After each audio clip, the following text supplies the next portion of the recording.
see a little bit more from this round 7 of Grand Prix Birmingham.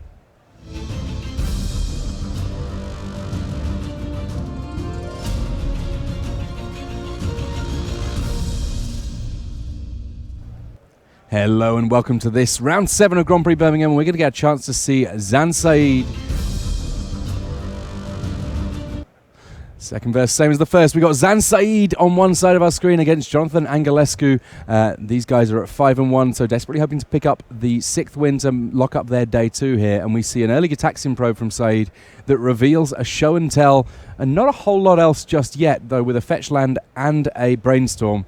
Every possibility to think that that might change very soon indeed.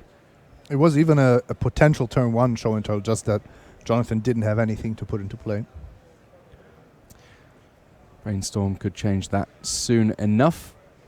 And Zan Saeed draws his card off that Gitaxian probe before actually kicking off the meat and potatoes of his turn here, as he actually starts deploying some sort of a permanent, one must assume, following having got a good old look at what Jonathan's got going on here.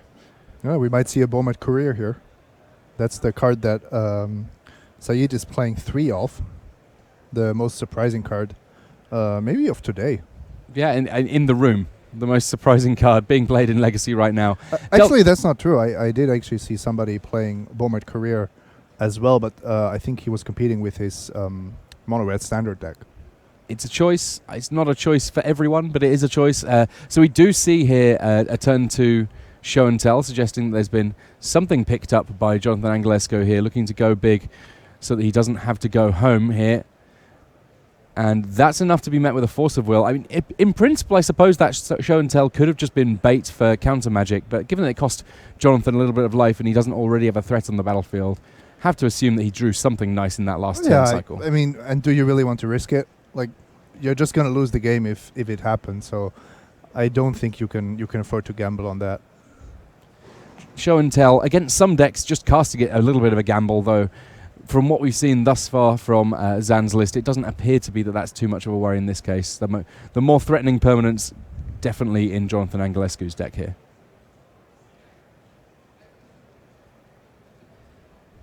All right, so what's the follow-up going to be for Angelescu here? He goes for a brainstorm. That classic combination of a brainstorm and some way of shuffling the deck shortly thereafter. Yeah, that's another good card here.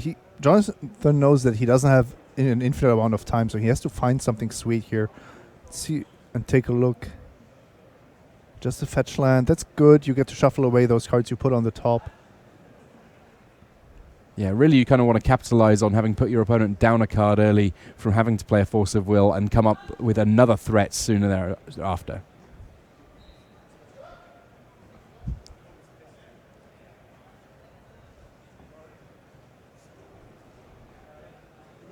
Brainstorm plus shuffle, one of the most key interactions you see. And there is the second show and tell. Is there going to be another piece of counter magic here for Zan Saeed, or is Jonathan Angelescu going to be able to do something very large indeed? He's got Grizzlebrand. Gurmag Angler, actually one of the better permanents that Saeed could have put into play there. But if you had to compare the two permanents on almost every metric that you care to compare them on, you have got a winner in Grizzlebrand, I would say. Yep, slightly more stats on the table here for Jonathan. And now Saeed is in trouble. It's not really possible to raise a Grizzlebrand.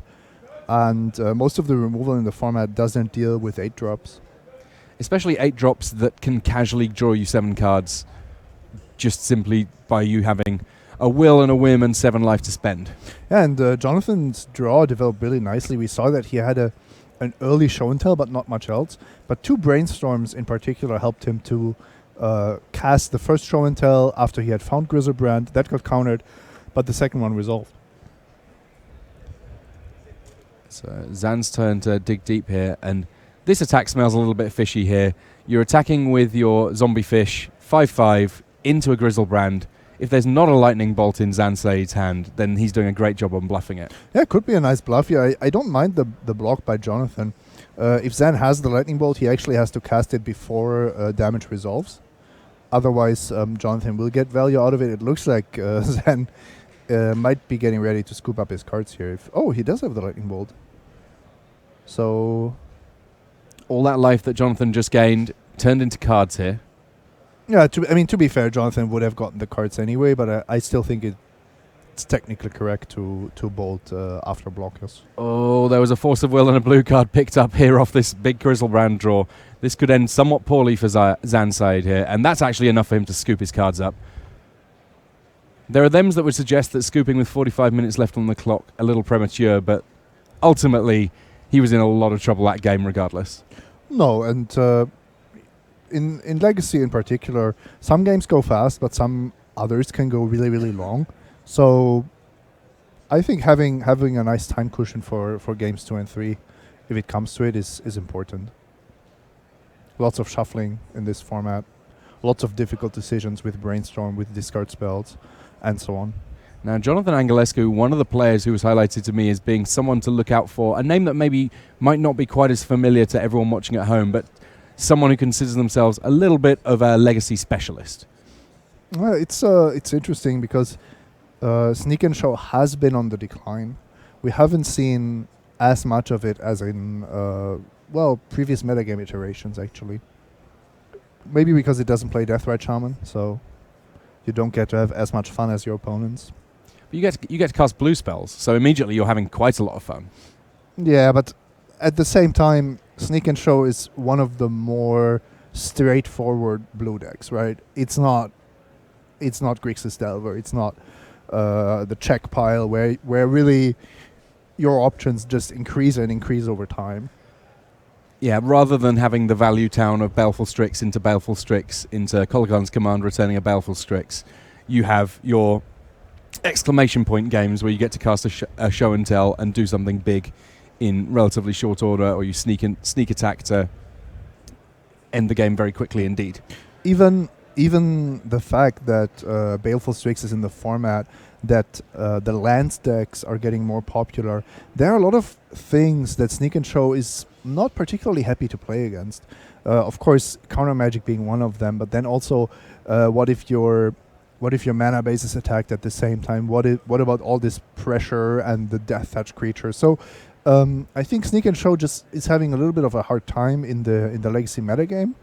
That said, I really respect a proficient Sneak and Show player, because when you see them figure out the lines of play, you realize that it's not just let me get to 3 mana and show and tell as quickly as possible. It's really what is the time window that I have, and how do I maneuver the turns in such a way that I put the right amount of pressure at the right time. It's a really interesting point, Simon, because I think that sometimes you see some of these decks, when everything goes right for Sneak and Show, it can look obvious. Yeah, it's if you have the turn 1 sneak, the turn 1 show and tell, for example, that's really, really simple. You just go for it. Yeah. But then once there is, for example, an island on the opposing side, it becomes so much more difficult. Yeah, and certainly I think that it's one of those types of deck that can cause you to level up as a player a little bit.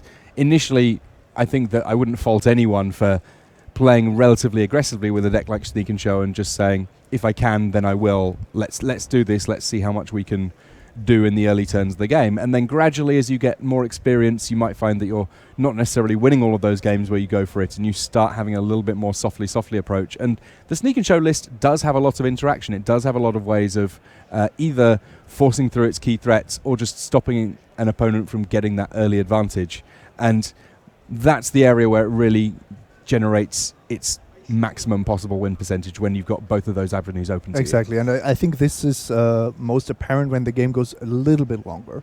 Not over by turn 2, also not 20 turns, not some miracle mirror, but this sweet spot where the Sneak and Show deck has to use almost every single resource they have available, because those Simian Spirit Guides or Lotus Petals, they don't replace themselves. You have to somehow make use of them and make really good use of them. Otherwise, you're just losing out on cards. All that being said, of course, a deck like Sneak and Show, or maybe a deck like Elves, I'm looking, if I'm playing Legacy, to play a deck that at least has the potential to have a kind of oops, I win draw, because I look at a Grand Prix. We're playing 8 rounds today. There's a lot more rounds left in this tournament if you make it in today too, if you want to win this tournament. And I know that tournament fatigue is something that I have to look out for. And the notion of having a deck that might be able to pick up a kind of an easy win here and there simply by drawing cards in the correct order every now and again is quite appealing to me in that regard. Sneak and Show, for me, takes a lot of check marks. You have a good mana base, you have some unfair lands, you have a few basics, so you're not dead to something like Blood Moon. At the same time, you are playing blue, so you have access to the counter package, and you have those unfair draws you mentioned. So in a vacuum, what's not to like? It's more about the question, is this the combo deck you want to be playing? Well, game 2 kicking off here. Zansaid on the play here. Fetches up an Underground Sea with his Misty Rainforest and plays another one of the more ubiquitous turn 1 plays in the format, that being Deathrite Shaman. Basic Island coming from Jonathan Angelescu and a pass. And he's going to look on as Zansaid tries to get something going here in game 2 in a way that he wasn't really able to in game 1. Gitaxian Probe here revealing Force of Will, Double Brainstorm, Preordain. There is a Grizzlebrand there alongside Ancient Tomb and an island. So a show and tell would mean a very quick, protected Grizzlebrand getting into play, which seems pretty decent. And in the meantime, there is Preordain and those Brainstorms to help him find the pieces to make that happen. And Jonathan didn't cast any of his... he didn't cast Preordain in his main phase. He doesn't have a shuffle effect, so the 2 Brainstorms in his hand are currently a bit weak. Now, one thing you can do is you can first cast Brainstorm, and then if you didn't find a fetch land, you can at least use Preordain to scry to the bottom. It might be possible that Angelescu is just playing for an even longer game and just waiting with all of his spells. So a ponder here, we can see what Zan is seeing. He has access to Surgical Extraction, a Tropical Island, and a Spell Pierce there. Preordain. Another one of the variety of 1-mana ways of adjusting the top card of your deck and drawing through gradually, 1 for 1, paying a blue to draw a card plus a little bit of manipulation. One of the things that you see across a lot of decks in this format. Not so much Beaumont Courier there. That one's a special edition that is pretty much all Zansaid. I'm still a bit surprised about this card. It's not an instant or sorcery. It does cost red to activate. Are you really happy to discard your hand? Like there are a lot of things that I find curious about this inclusion, but we will see. Yeah, this is one that I would be very interested for maybe Toby Henker or one of our text coverage guys to be able to sit down and have a chat with Zan about to find out the details of the inclusion, because this is Legacy. I don't believe that it's in there at random. It's just that I don't feel like I fully understand why it is in there. And you did actually see Jonathan not cast a cantrip on turn 1. One of the harder plays in general in Magic is to decline to do anything when you could do something instead. And Jonathan showed us here that he thinks he has enough time to play a really patient game. And that kind of discipline is something that I think can really set apart players that have more experience in a format. I know that for me, one of the big level up moments in my Magic was realizing just because you've got a removal spell and a target for it doesn't mean that you have to use it, and holding back that removal for an important moment can be more potent. And it's a similar sort of idea that we see playing out here, maximizing the value of each and every card drawing spell so that he has the best chance of resolving the key spells that he needs at the right moment. Absolutely. Also, Daze, of course, always on players' radars. Sometimes it's correct to play aggressively into Daze, so that when you want to resolve your key spell, you've already drawn them out. Sometimes you want to play around Daze the whole game, because you have the option to make it a dead card that way. So an end of turn Brainstorm without an obvious way of shuffling just yet. There's at least one person in this room that's wearing a t-shirt that says "You're brainstorming wrong." And there's almost certainly far more than one person in this room who actually is brainstorming wrong. And by that we mean just playing it at a suboptimal time. So here we see a Pyroclasm. There will be a response from the other side of things. Spell Pierce is the option. That'll be enough to counter the spell, which would otherwise have dealt 2 damage to each and every creature on the battlefield. Pyroclasm is quite well positioned because it does deal with Deathrite Shaman, who is seemingly everywhere in Legacy these days. Spell Pierce, though, the exact level of good that you needed from the counter spell, making it cost 2 more, just enough that the Pyroclasm was not going to work. Daze was being played around, but you can't play around everything. Another three cards off the top with Brainstorm. So Zan is also looking for ways to either apply more pressure or maybe to protect from cards like a second Pyroclasm. And as things stand, there was Force of Will in hand for Jonathan Angelescu. He didn't want to pick a fight there with it, happier to hold on to his counter magic so that he can potentially force through something a little bit larger. We do get a peek at Zan's hand here, and we see some Gitaxian Probes, Delver of Secret. So he has definitely found ways to apply more pressure. He just has to be a little bit careful. And Gitaxian Probe means that he will now be working with Perfect Information, assuming it resolves. There we go. So Show and Tell's there alongside Grizzlebrand, and there is an Ancient Tomb to help get extra mana to cast it, and a Force of Will to protect it. This is the sort of hand that, undisrupted, could get Jonathan Angelescu right in this game. Yeah, and look how patient Angelescu has played this. With this hand, would have been possible to go off much earlier, but there's really no reason when you can make sure that you have enough mana for Spell Pierce or Daze, and you have that extra blue card to pitch to Force of Will, so that it's just so much more likely that Grizzlebrand hits the table. Yeah, 5 mana up for casting your Show and Tell, having a couple for Spell Pierce, having a Force of Will in hand. All of these pieces of the puzzle just gradually making it so that when Show and Tell gets cast, it has a much better chance of resolving. Another Gitaxian Probe here coming from Zan Syed. He pretty much knows the cards in the hand. He just wants to draw an additional card himself. Now, if you're Syed, are there any key cards that you could potentially put into play off a Show and Tell that are of any substantial concern for Jonathan Angelescu? I don't think that Grixis Delver will resort to these kind of measures. Of course, there are ways to make Show and Tell worthless. Well, what is it? Containment Priest is one example. But if you're a Grixis Delver, you want to fight on another axis. You want to have just more counter magic. Discard spells are very powerful. We haven't really seen any discard by Zan this game. I'm a bit surprised about that. So Syed just figuring out the details of what he wants to be doing at the end of turn here off that Brainstorm.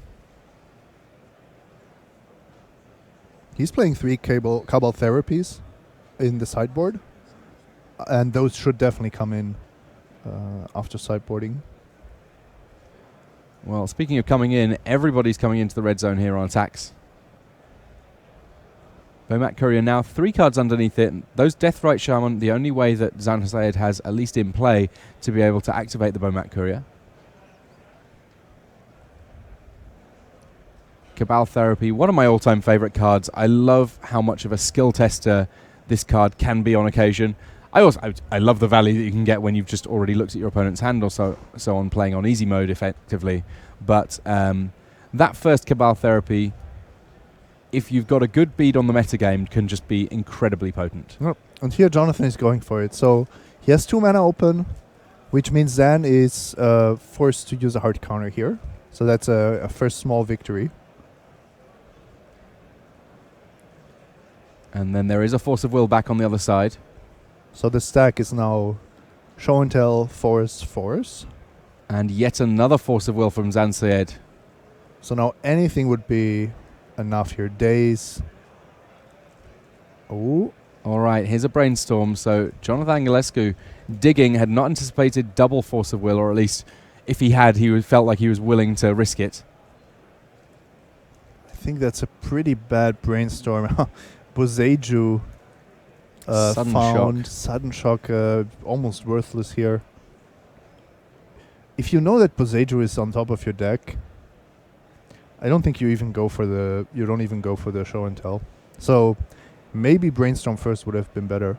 Oh, but if you have a Flusterstorm, then it's a different story. Flusterstorm at its absolute best when you're looking to counter something with lots of spells having already been played in the turn, and Show and Tell, there was nothing left in Zan Syed's hand, so by the time the Show and Tell resolved, it at its absolute safest for Jonathan Angelescu. He does now have Grizzlebrand in play. Zan Syed living off the top of his deck. This might be time to cash in that Bomat Courier. Oh, that's a really good opportunity, right? You're getting 4 cards out of it. So like ancestral vision. Meditate, maybe? Only you don't have to give up a turn? Yeah, but it kind of accumulated these cards, right? So no, but this is kind of the problem. Are 4 cards even good enough to deal with Grizzlebrand here? We see Delver What do you even Secrets. have to deal with Grizzlebrand? Daze, Surgical Extraction, all of these cards good at controlling before something like Show and Tell has really gone off, and if you're surgically extracting now, you're not dealing with the key threat that you need to deal with, which is sat there on the middle of the battlefield. If you're playing Grixis Delver and you have an aggressive start with Delver of Secrets and Young Pyromancers, it is actually possible to raise Grizzlebrand. Either you put your opponent in a position that they can't attack anymore without fear of dying, or you go in some kind of weird race where you're blocking with your Delver of Secrets and then you're killing it before damage resolves. So there are some ways, but of course not in a game out like this where it's been a really controlling fight.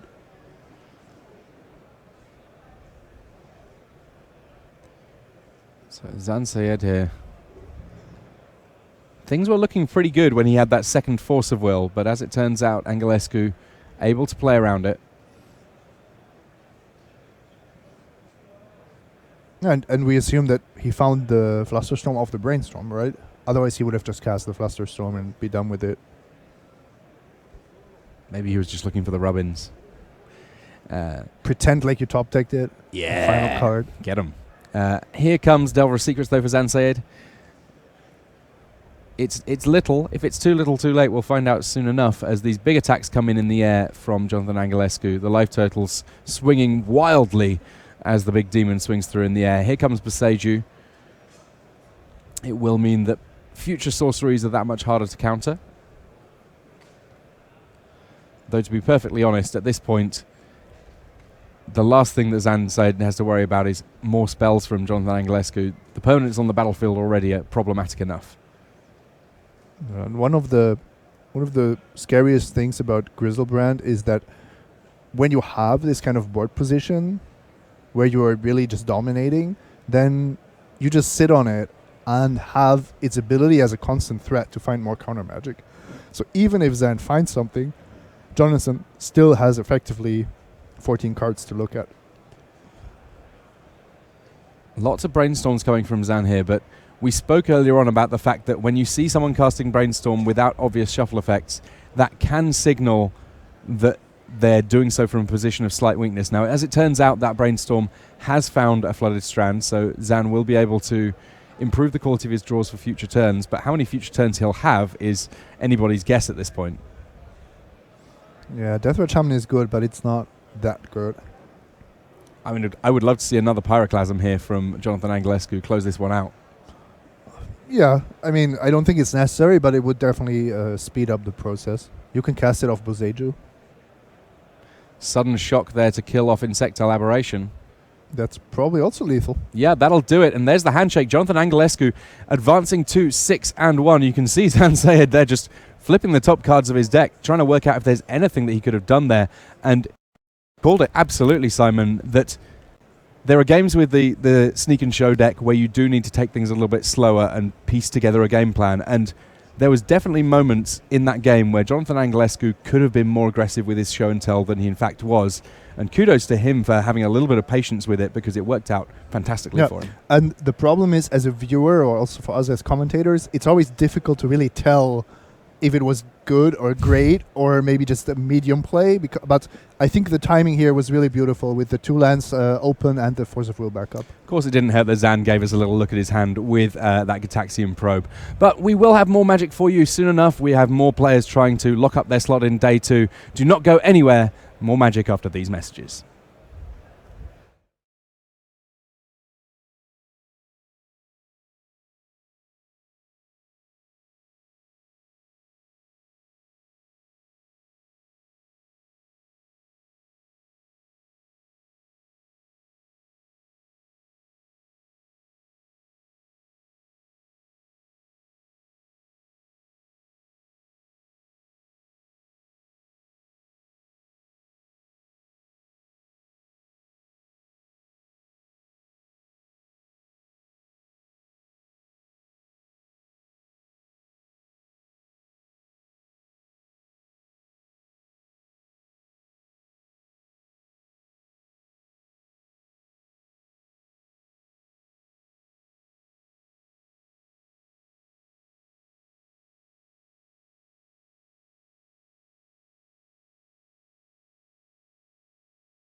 Hello and welcome back to this round 7 here at Grand Prix Birmingham. I'm Tim Willoughby, this is Simon Gertsen, and we have just a little bit more legacy to bring you here in our 7th round as we got players desperately fighting for making their way into day 2. Let's head back down to our feature match area for a little more magic. So here we have Helmut Sommersberger on the left of our screen, the winner of the first Legacy GP. He's up against Thomas Sakaitis. Both these players on 5 and 1, and we're seeing an early Gitaxian probe here, meaning that we're going to find out exactly what Helmut is working with here. Stoneforge Mystic in there, a couple of True Name Nemesis, the Batterskull already in hand to go alongside Stoneforge Mystic, and a Brainstorm that pairs up kind of nicely with the fetch land he has in play, but for the fact that the dual land that he's going to follow up with does not naturally tap for blue mana. It's interesting that Helmut is bringing a Stoneforge deck to this tournament. It's not really, let's say, the decks you would expect somebody to play at 5-1. It's of course a playable deck in Legacy, but we've seen less and less Stoneforge Mystics. Yeah, the metagame gradually moving in a different direction. The good thing about Legacy, though, is that if you've got a deck that's doing something powerful, it's always got a chance. And Cabal Therapy as a follow-up to Gitaxian Probe, that may well promote a response from Helmut Sommersberger.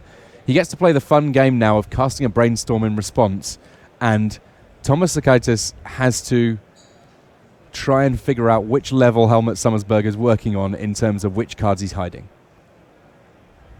The worst case scenario here for Thomas is that he misses but then has a fair idea of what it is that's on top. The best case, that maybe Helmut hides something less potent because he hopes that that's not what Thomas is going to name, and then Thomas successfully names the correct thing. And one thing that Thomas has going for him is that Helmut most likely doesn't know what exactly he's playing. So, of course, Cabal Therapy is not something that is in every deck, but still, Gitaxian Probe, Underground Sea, Cabal Therapy, that doesn't give your deck away immediately. Yeah, I mean, it could be anything from a Young Pyromancer list to a really aggressive combo deck. And so there were 2 copies of True Name Nemesis in hand. Helmut decided to split the difference on them, put 1 back and leave 1 in his hand. That seems smart. If you trade Cabal Therapy 1 for 1 against a True Name Nemesis, but you have another one coming, I think that's a fair deal.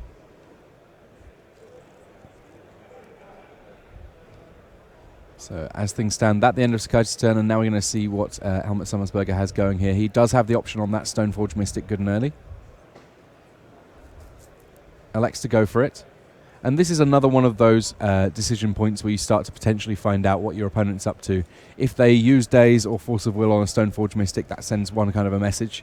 As things stand, though, it doesn't look like Sakaitis had that option available to him. But Helmut didn't shuffle, right? He has Batterskull in hand? He has Batterskull in hand. I guess that he knew what the top of his deck was, and he would prefer not to search. There is another... at least one more piece of equipment in his deck. Typically, Umezawa's Jite would be the next most attractive piece of equipment for these sorts of decks. But because he was hiding key cards, with the Brainstorm, he knows that he's drawing probably a True Name Nemesis, and he really wants that on top of his library rather than a Umezawa's Jite in his hand. Yeah, a True Name Nemesis unequipped is already pretty good, and then equip it, well, that closes out games very quickly indeed. Especially if he's expecting rightfully that he will be playing against a Young Pyromancer variant. Of course, the card that synergizes best with Cabal Therapy? Cabal Therapy, yes. Thank you. So the dead half of Dead Gone there, enough to kill off Stoneforge Mystic before it could allow a bargain basement copy of Batterskull to come into play. And a follow-up Deathrite Shaman, gradually falling into traditional Legacy roles at this point. Helmut Sommersberger figuring out what's going on the other side of the battlefield just a little bit.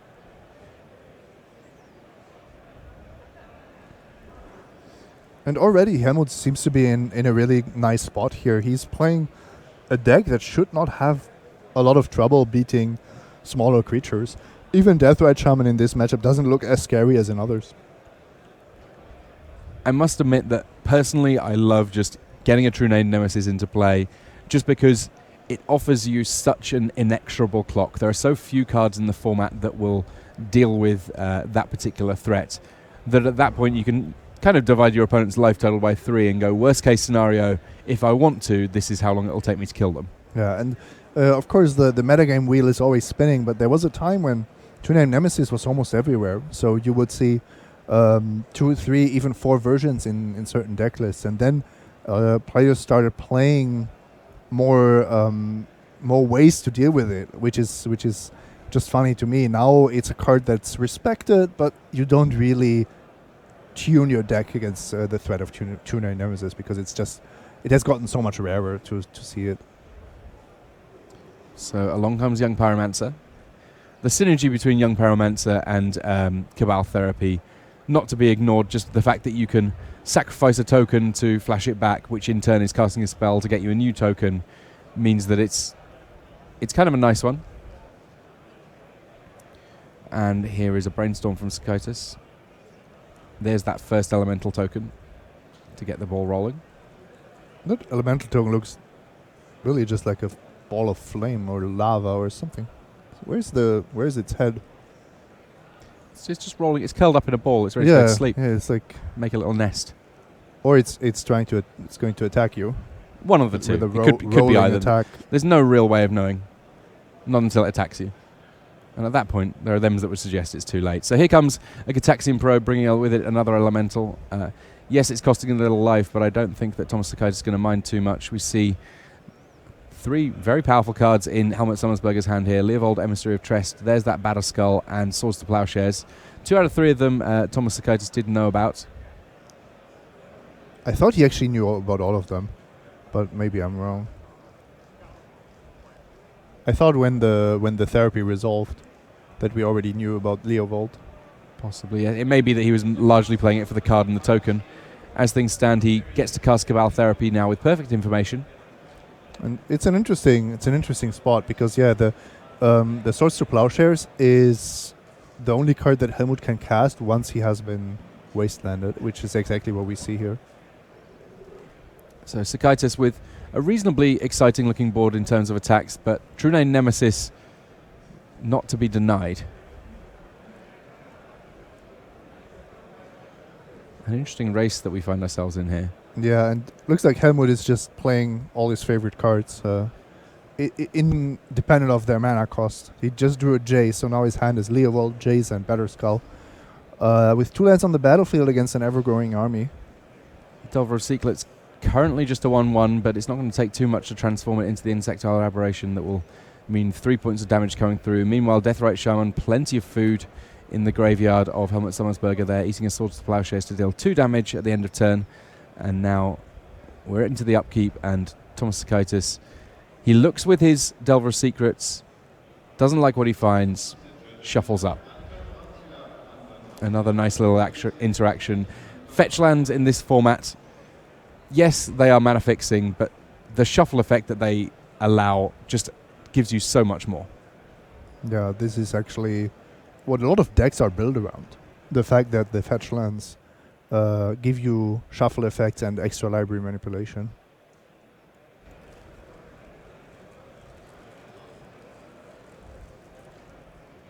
They also fuel Delve, by the way. Yep, why not? As if they weren't good enough already.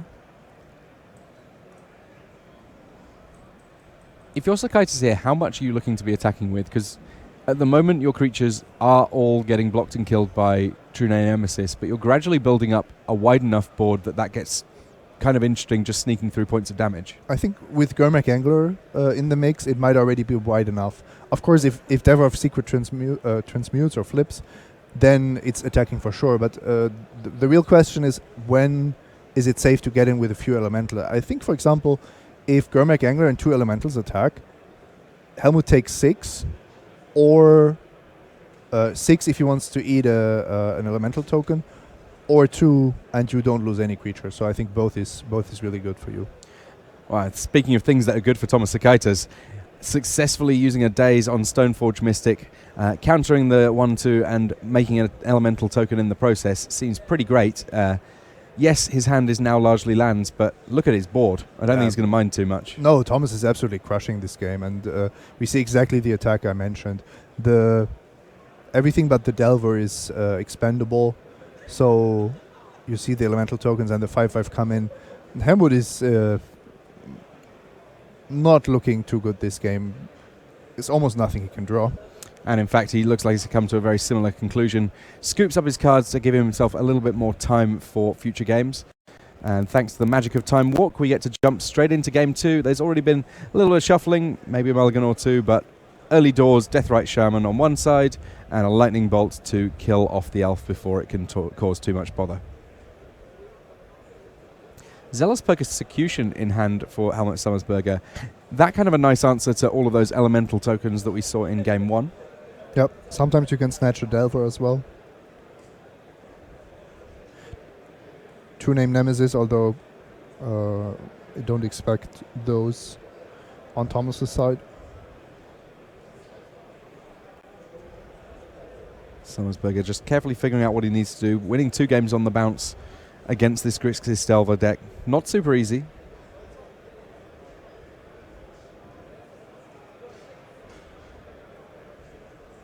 There are some cards that you can plan for beforehand and others you kind of have to wing it a little bit. Ponder gives you a lot of new information to consider once you start resolving it. So he's found a shuffle effect while doing the Ponder itself in Stoneforge Mystic, but I think that there's already a Stoneforge Mystic in hand for Sommersberger, so it may be that he isn't so worried about that one, or indeed the Umezawa's Jite that he sees on the top of his deck here. Yeah, maybe he's also just looking for lands. He knows that he will get wastelanded, and he needs to resolve very expensive cards to overpower Thomas. Yeah, does elect to leave those cards together, plays his Wasteland in order to preempt anything from Thomas Sakaitis here.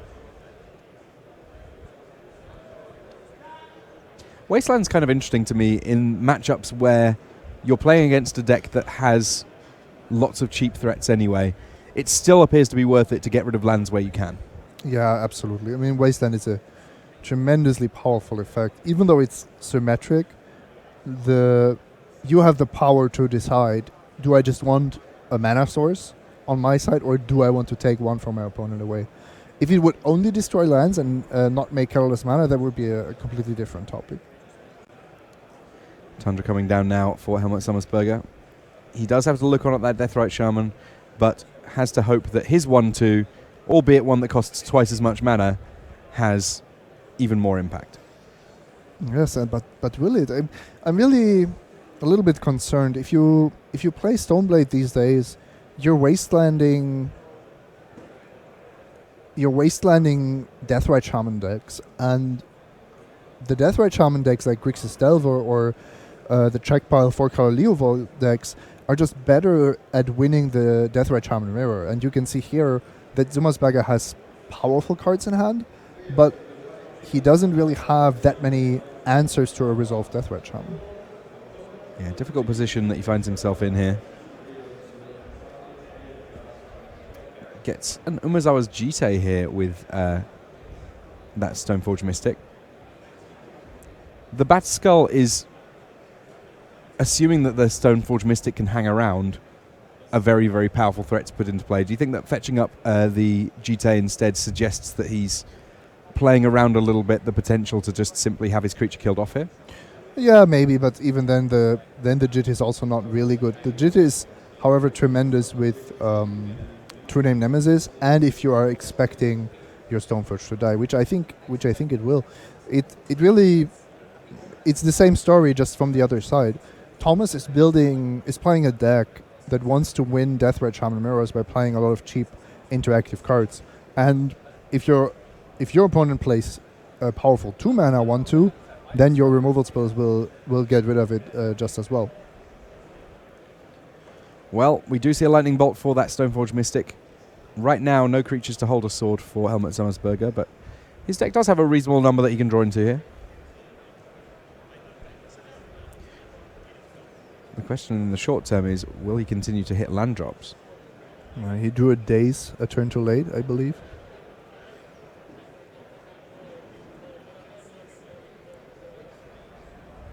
Casts that second Stoneforge Mystic.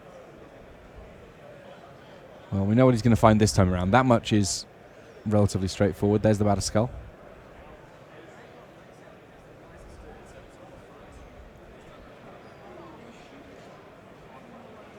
We've not had too many of these sort of more control end matchups here in a feature match area. It's interesting to me that on the Grixis side of things, it's not as if the Grixis deck needs to try and play too much of a tempo game. It can kind of be a little bit more softly about things if it so chooses. It can position itself dynamically, right? If depending on your hand, depending on the matchup. In some matchups, you just need the turn 1 Delver and you have to go to town. In others, you can actually play a long game with, well, to a degree. You still usually want to burn out your opponent with Lightning Bolts and Deathrite Shamans because they will take over at some point.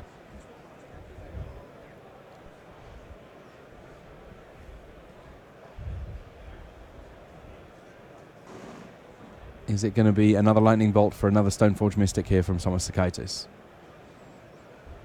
Looks like he might be short on it this time, but there are enough cards in that graveyard that we may see a big Mag Angler comparatively soon. Yeah, but the mana is a bit tricky. Oh, and Sakaitis is keeping open Red Elemental Blast. Doesn't want to tap out for anything. I was expecting a more aggressive line. I was expecting a Gurmak Angler here. Or even casting the Ponder. It would be great for him here, though, if he is able to counter a Key Blue spell and then have an extra card in the graveyard to make casting that Gurmak Angler better. But he knows that there's a couple of equipment in play that Stoneforge Mystic can handily put in onto the battlefield with exactly the mana that Summersberger has available. Yeah, this is the point. You're playing around untapped land and Summersberger casting a blue card, like Two Name Nemesis or Leovold, but at the same time there is an onboard play, which is actually quite scary. Well, Brainstorm being met by Daze here, and this is Helmut Summersberger not having played a land just yet. I think this is now suddenly looking quite good for Summersberger, despite facing two Deathrite Shamans. So Brainstorm does resolve and gets to draw 3. He'll have to put 2 cards back. Not necessarily the end of the world there.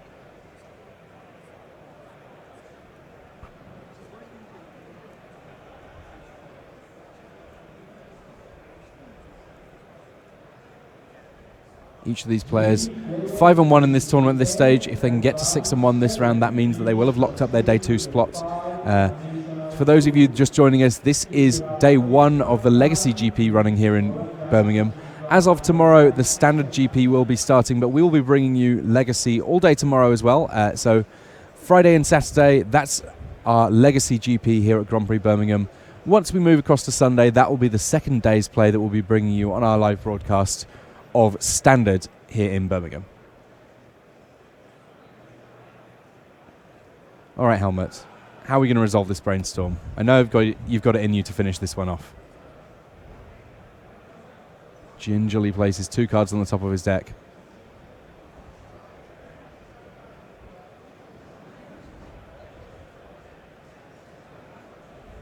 Two mana still up. Passes the turn. So now Stoneforge Mystic activation seems very likely indeed.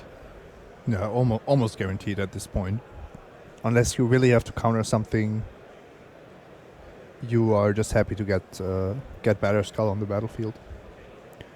Battered Skull also really not matching up nicely against Gurmak Angler in size. So a Cabal Therapy forcing the issue a little bit in terms of activating that Stoneforge Mystic. And there's at least one guaranteed hit that Thomas Sakaitis can go for here. Whether or not he wants to go better, though, we'll see soon enough.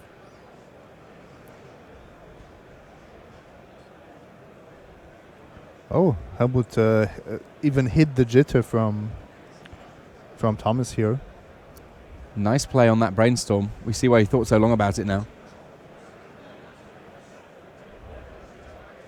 Now, of course, with 2 creatures in play, there is the potential to flash back that Cabal Therapy, but I don't know that you necessarily want to be throwing away Deathrite Shaman for too much. Usually you don't. It kind of depends how scary Summersberger's hand is. The Baleful Strix is really powerful. but so is Deathrite Shaman. So I think Sukaitis will not just start sacrificing his creatures. That's not what Deathrite Shaman is for. And Thomas here going with a Ponder after all of that, just to hopefully improve the quality of his hand just a little bit here.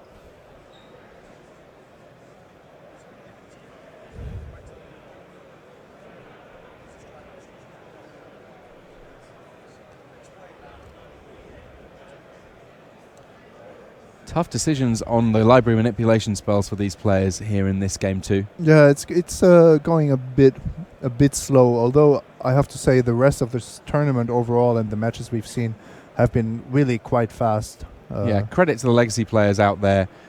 Everyone appears to have shown up with decks that they know pretty well, and they've been able to work their way through their games at a very reasonable pace. Kudos to you guys. Yeah, really impressive, because it is one of the most complex constructed formats, or formats in general, in Magic, and these players are really using their expertise to finish games in time quickly. So we see a young Pyromancer followed by, there is a flashback Cabal Therapy. At least now it's doing a little bit more, getting rid of Zealous Persecution, such that young Pyromancer can really get things going on this battlefield. And that Germ, though, it's holding a Battle Skull. It will be able to attack for quite a bit here. And a somewhat unsurprising draw of Umezawa's Jite there for Helmut Sommersberger as he put it back from the previous turn. Yeah, nicely played by Helmut, and I think also giving him enough of an advantage to close out this game. If you just look at the board, it's relatively equal. I would say Helmut has a slight advantage, but it's not huge because of young Pyromancer, kind of negating the Battle Skull. However, Sukaitis is sitting there, I believe, with one card in hand. It's the Gurmag Angler. Helmut has 5 or 6, so you can see that he has really taken over this game. I must admit that I love the games of Magic that we've been seeing time and again, actually, in this Legacy format, where it's the summation of lots of incremental advantages over the course of a game that ultimately leads to the winner, rather than the big explosive plays that kind of swingy. We've seen it across a few different matches that, I mean, in this case, Helmut Sommersberger manipulating things so that there was a Cabal Therapy that missed. A tiny thing, right? It wasn't even, maybe it wasn't even relevant, but it was still a nice line of play that you have to see, that you have to execute, and that has to work. And in this case, it did. And here comes that Umezawa's Jite. That will be enough to mean that young Pyromancer quite a bit less potent here.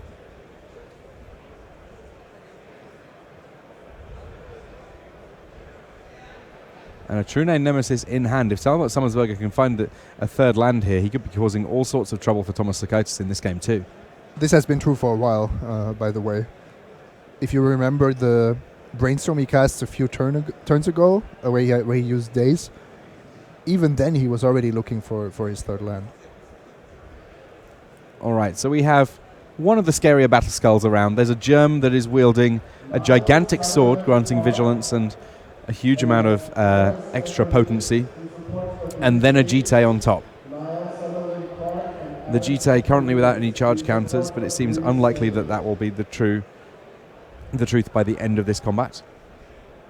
I mean, what we have to expect is Gurmag Angler stepping in the way of the Germ, so that the Helmut is at least forced to use the charge counters to deal with young Pyromancer and the Angler, which will have 4 damage on it.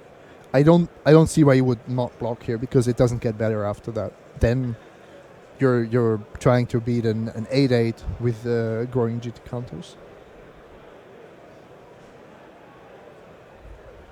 So the Germ does go away here. There is the potential at some point to bounce and replay the Battle Skull using either Stoneshort Mystic's ability or just casting it the old-fashioned way. Sometimes predicting the future is not that difficult. You know what? Every now and again when a slow ball comes across the plate, I'll take a swing at it. Here comes True Name Nemesis, Deathrite Shaman, Baleful Strix, Brainstorm, and a Thoughtseize off that Gitaxian Probe there. So Thomas knows what's up in terms of things coming in the future from Helmut Sommersberger, and we've been singing the praises of Baleful Strix all weekend long. It also holds equipment just as well as just about anything else, and with flying, it's going to be potentially a great thing to rack up those Umezawa's Jite counters. Yeah, and like I said, I'm still a little bit surprised by this old school feel of Helmut's deck, but it's treating him well. He's playing it well. He's generating an incremental advantage. Honestly, if you're Sukaides, you're really just hoping for a miracle. If Zummersberger draws a land, his hand is absurdly good. But even if he doesn't, he's still doing a lot more than you are with one card in hand.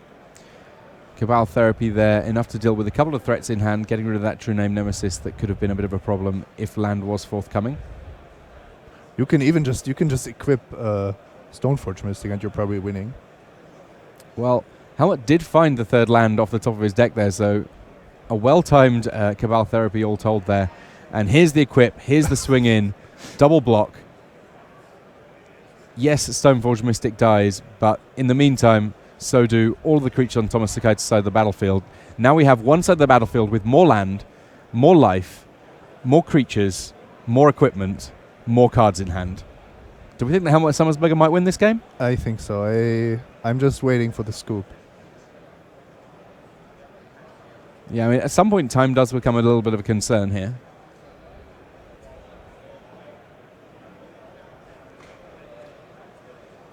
What's your position on the never concede line of or philosophy? I am perfectly happy to concede games if I feel like doing so will either mean that there's enough time to finish off games or meaningfully limit the amount of information my opponent has if I've had a very bad game one. Yeah, same. I'm always really happy to concede games. I'm not happy about it, but I will do it. I think that the interesting one in some respects is your opponent has a spectacular turn 1 or 2. You've only really played a basic land thus far, and you're maybe 5% to win the game, so you concede so you don't give away more information for game 2. That one's a little bit more tenuous, but the ones where it's my opponent is definitely going off and I'm just saving time, I'm willing to save a little bit of time. Except on Magic Online. There I might just put on a song and let them do it. When they try to combo off with some obscure I mean, if it's obscure, then I want to see how it works. So here comes a Baleful Strix, drawing a card for Helmut Summersberger, who does now have a fully equipped, nearly fully equipped Deathrite Shaman. That Umezawa's Jite, already 2 counters on it. It will take him a little bit of time to reduce Thomas Sukaites to 0 here, but I feel like the likelihood of that happening is pretty high at this point.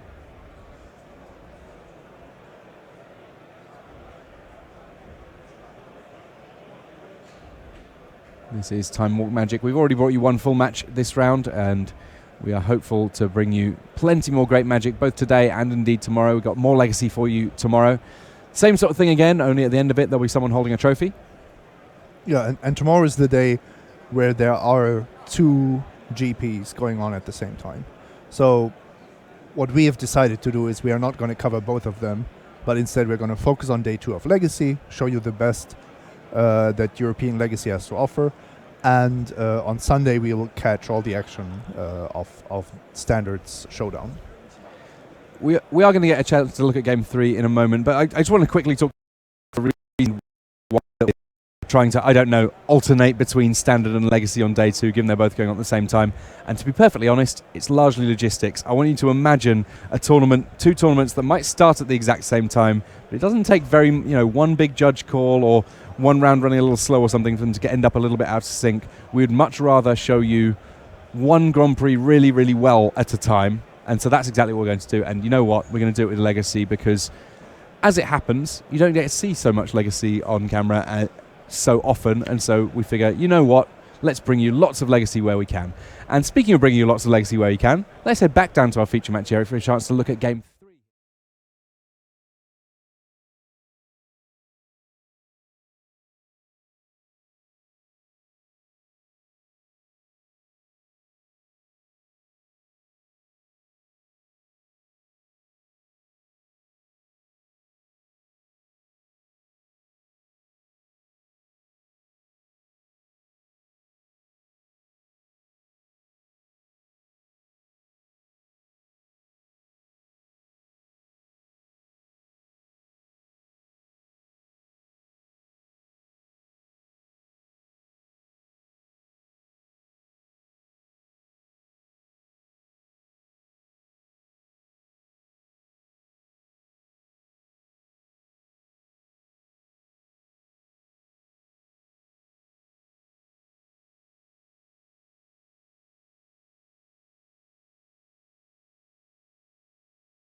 And there's a ponder from Thomas Sakaitis.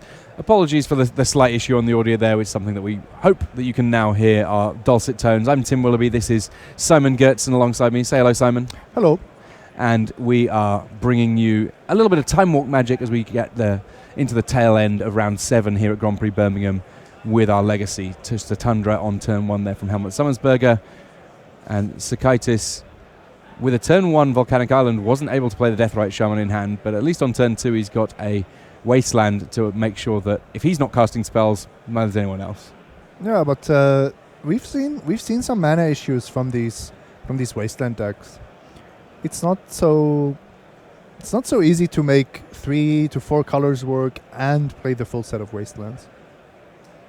Plenty of pondering going on here. Thomas Sakaitis again looking at the top 3 cards of his deck. One card will be going to his hand, but it will either be one of those 3 or he's going to shuffle up and go for a random spin of the wheel. Looks like we're spinning. Plenty of different ways of shuffling in this format, and shuffling in this format all the more powerful thanks to things like Brainstorm. Yeah, that's another nice interaction. If you have Brainstorm and Ponder, you can sometimes just use Ponder as your shuffle effect. It's not what you want to be doing, but it's still better than drawing those dead cards again. Sommelsberger now, does he have a land to replace the one that was hit? It looks like he's got one, and indeed another one sat in hand, so he's not going to be slowed down too terribly much here, but it must be noted that Sommelsberger's deck is the one that tends to have a slightly higher mana curve. Oh yeah, I would say significantly higher. Underground Sea enabling Deathrite Shaman there from Thomas Sakaitis. And Swords to Plowshares, we've seen it in hand a few times for Helmut Sommelsberger. He's yet to cast it. This is our first Swords to Plowshares, maybe of the tournament that I've seen cast at this point. Yeah, absolutely. It's just like Stoneblade, Swords to Plowshares is also getting a bit less popular. Of course, also the printing of Fatal Push, a reason for that. Spell Pierce on a Brainstorm here. That's a little bit aggressive, not necessarily a card that you would expect to see countered very often, but you can see how much Thomas Sakaitis wants to resolve it, using a Daze there in order to make sure that Brainstorm resolves. Yep, and I think that's smart, both fighting about it, fighting for it, for the Brainstorm, and also protecting it in Sakaitis' spot. Sommelsberger saw that Sakaitis doesn't have much aggression going on, and he wants to keep it that way. He doesn't want Sakaitis to draw into threats, into pyromancers that would require him to have answers again. More Wastelands are also super scary. So a lot of things that you don't want your opponent to have or to find if they don't have it yet. So here comes the Thoughtseize from Helmut Sommelsberger. Brainstorm in response. So this is the move that we talked about a little bit, where there's the potential for Sakaitis to hide a key card on the top of his deck. You draw 3, you put 2 back on top of your deck. The top of your deck much safer from a Thoughtseize than your hand. But in this case, what are his key cards really? I think he needs to overload on threats, but putting threats on top of your library, if it's a Delver, for example, it's really kind of awkward because that's not how Grixis Delver wants to play. It wants to play much more proactively. So there's a Delver, a Ponder, a Cabal Therapy, and a Scalding Tarn in hand right now for Thomas Sakaitis. And Helmut Sommelsberger, he's cast his Thoughtseize, he's paid that life, he's now going to be able to take anything but the Scalding Tarn from Thomas Sakaitis' hand here. I'm really intrigued as to what he takes here, actually, Simon. It's the sort of thing that there's one threat in that hand, but there's quite a lot of setup that could make Helmut Sommelsberger's life a little bit fiddlier. Yeah, I think Sommelsberger is now confident enough that if the game goes long enough, he will win. There are only a few things he has to make sure work out. One is that his answers resolve. That's super important, because if Young Pyromancer sticks, then he needs cards like Zealous Prosecution to really deal with the opposing side of the board. Another card I'm thinking of is Gurmak Angler. You have to have a fallback plan for that. Delver is actually not so scary. Sommelsberger is on 18. Delver is not even guaranteed to flip. You have ways to kill it. So I like this decision, really just countering Brainstorm or trying to counter Brainstorm, discarding Ponder, almost forcing Sakaitis into a late game that he doesn't want to play. And along comes Stoneforge Mystic, another way of shuffling, and prior to that you even get to find equipment from your deck. What's not to love? Yeah, maybe not the strongest Stoneforge Mystic ever when you know about the Cabal Therapy in your opponent's hand. But you are trading it for something that's not hugely relevant. And a strange situation there where you almost want to pick your second best equipment rather than your best equipment, given that you know that they can just immediately get stripped away. And maybe Sommersberger did. There's the Delver of Secrets. You saw there Sommersberger leaving his hand face up for just a little bit longer, giving Sakaitis the opportunity to take note of exactly what was in his hand. We are fast approaching the end of this round 7 now, so you might see some of these players moving a little quicker than you did the rest of the time. That not just down to their appreciation of time pressures, but also because we've got a fast forward button and we're not afraid of using it. Stoneforge Mystic numero 2. There's that Battered Skull coming down. Still a Cabal Therapy in the graveyard, but not really a creature that you're going to love sacrificing for it.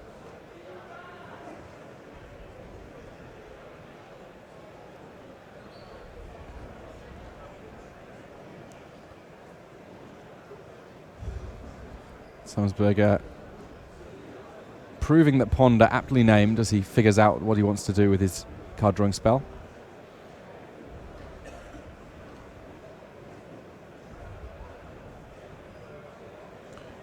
Interesting choice to ponder when he was holding a brainstorm and he knew about the therapy in Sakaitis' hand. Now he could put a land on top of his deck, and I believe he can still play it.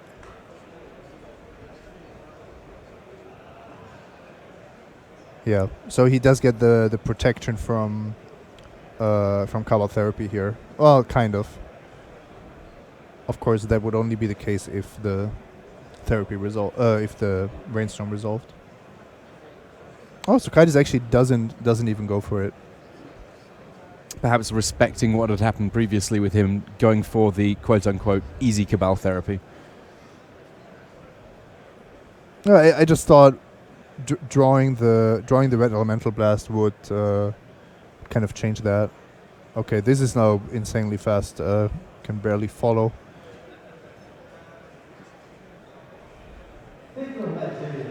Just 9 life available left for Helmut Sommersberger here. Insectile Aberration doing good work.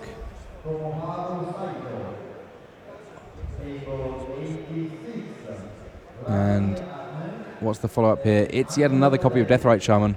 On 9 life here, we are in a spot where those Shaman are able to represent a bit of a threat to the life total of Sommersberger, especially when a Braid is there to deal with Battered Skull just as soon as it comes down. And this is huge. At a moment where you cannot protect it by returning it to your hand. Not too much in the way of counter magic here for Helmut Sommersberger. Maybe he can find something with the brainstorm, but no, he's in a pickle now. Well played by Thomas, really being patient with his cards, keeping the counter magic.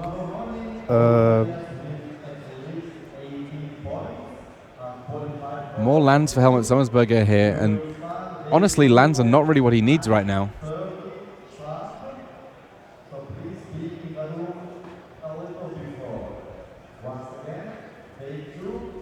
There is the option of Swords to Plowshares here, and it looks like, yep, pulling the trigger on it, going for one of the copies of Deathrite Shaman here. But now what is Sommersberger's approach here? Both of his equipments are gone. Of course, he has other ways to close out the game, but now suddenly life totals are hugely relevant, and you are facing a Deathrite Shaman and a Delver of Secrets. So a Pyroblast here on Brainstorm.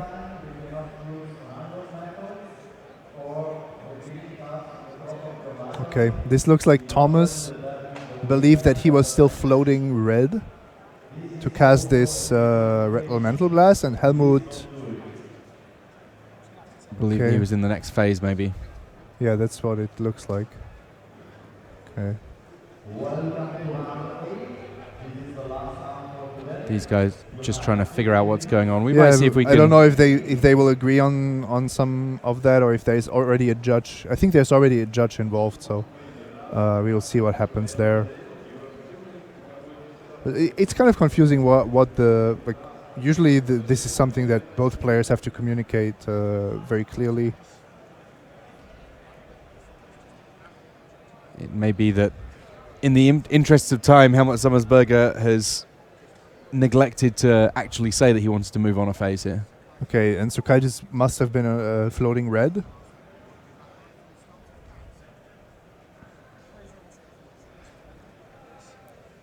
Okay, so we are informed that the players are just about ready for the next round here, so we are unfortunately going to have to crash out just at the end of this time walk match. We have been informed that Thomas Sukaitis was able to emerge victorious there. Not massively surprising given the way that board looked, especially given the fact that he already had the 3-2 flyer in play. So congratulations, Thomas Sukaitis. We will be seeing more of you on day 2, and we'll be seeing more magic here on day 1 because you've got one round left here at Grand Prix Birmingham. It's going to be Raff and Riley ready for you with round 8 here after these messages.